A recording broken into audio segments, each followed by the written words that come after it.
Toby, thank you so much indeed for your time. I mean, you heard there some of the options that are being considered by the EU.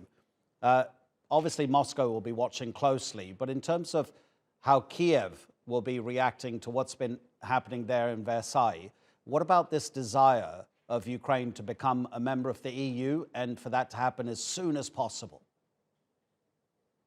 Well, look, Ukraine has had this ambition for many, many years. And for many, many years, the EU has been politely telling them off by essentially refusing to even state that, in principle, Ukraine is eligible for membership, eventual membership.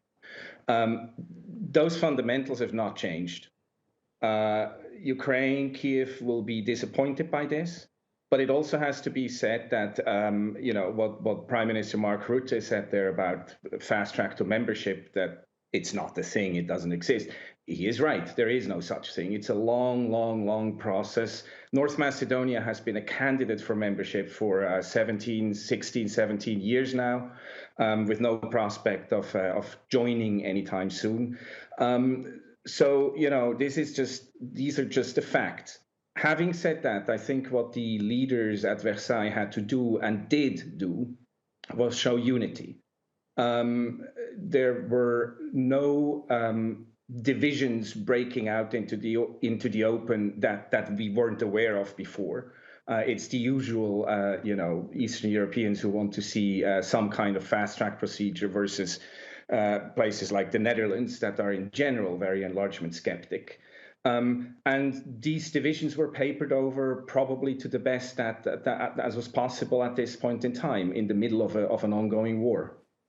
Yeah, absolutely. Really interesting. Do you think that the EU has been too slow to unite in face of what's now clearly a Russian threat? I mean, if you think back just a few years, the 2016 Brexit referendum in the UK is said to have been influenced by Russian money. Then you have Matteo Salvini, the Italian politician who used to be the interior minister and is a big figure for the far right. He's been proven to have some dodgy contacts with Russians. I mean, that was clear then that there was something happening in the way Moscow was trying to manipulate the European Union, which Vladimir Putin has made quite clear he sees as a very important political opponent.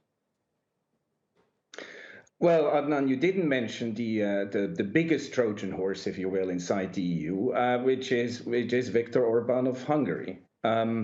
But has the EU acted too slowly? I think it didn't take the Russian threat seriously. There was a feeling after 2014, there was a feeling after the invasion of Georgia in 2008, and again after the annexation of Crimea in 2014, that this could be contained. That, if we sanction Russia, we will discourage any further expansionist moves. That has now been proven wrong as of 24th February 2022.